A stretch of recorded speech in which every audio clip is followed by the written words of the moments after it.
નમસ્કાર જય હિન્દ।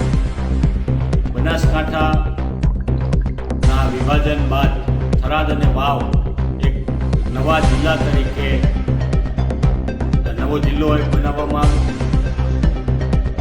આ જિલ્લાને મહેસૂલ ખાતાની મહેકમ પૂરી કરવા માટે નાયબ મામલતદાર શ્રી, રેવન્યુ તલાટી અને રેવન્યુ ક્લાર્કની જે જરૂરત છે એ નવી ભરતી તો નથી, પરંતુ કચ્છની અંદર હાલ આ જે તમામ કાર્યરત છે એ લોકોને આ થરાદ વાવ નવા જિલ્લા માટે અહીંયાથી બદલીઓ કરી દેવા માટેનું આજે એક ઠરાવ, એક પરિપત્ર બનાવી દેવામાં આવ્યો છે, એક ફતવો જાહેર કરવામાં આવ્યો છે એમ કહી શકાય।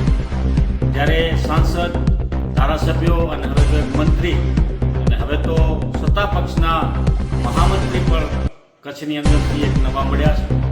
ત્યારે આ તમામની નબળાઈ કહી શકાય, કારણ કે કચ્છની અંદર શિક્ષકોની ઘટ હતી, એ ઘટ વધી છે, એ પૂરી નથી થઈ। ત્યારે નવા ક્લાર્ક, રેવન્યુ ક્લાર્ક હોય, રેવન્યુ તલાટી હોય કે નાયબ મામલતદારશ્રીઓ હોય, આ તમામની જગ્યાઓ જ્યાં ખાલી હતી એના બદલે વધારે ખાલી કરવા માટે અહીંયાથી તમામને ટ્રાન્સફર કરી અને થરાદ વાવ નવા જિલ્લા માટે ત્યાં નિમણૂકો આપવામાં। સરકાર નવી ભરતી કરતી નથી, ત્યારે નવા જિલ્લાઓ બનાવતા પહેલાં આ તમામ વસ્તુઓને ધ્યાનમાં લેવી જોઈતી હતી અને કચ્છના જે નેતૃત્વ કરી રહેલા છે, સત્તા પક્ષના પ્રતિનિધિઓ છે, એ લોકોએ પણ આજે સુધી કોઈ શિક્ષકો માટે અવાજ નથી ઉઠાવ્યો। ત્યારે આ નાયબ મામલતદાર, મહેસૂલી તલાટી અને મહેસૂલી વિભાગના ક્લાર્કોની પણ આ જ પરિસ્થિતિ થશે ને આપણી જે જગ્યાઓ છે, કચ્છની જે જગ્યાઓ છે આ ખાલી થશે ને એના કારણે આપણે જે આગામી સમયમાં લોકોએ જે ભોગવવું પડશે એના માટે લોકોએ પણ હવે તૈયાર રહેવું પડશે।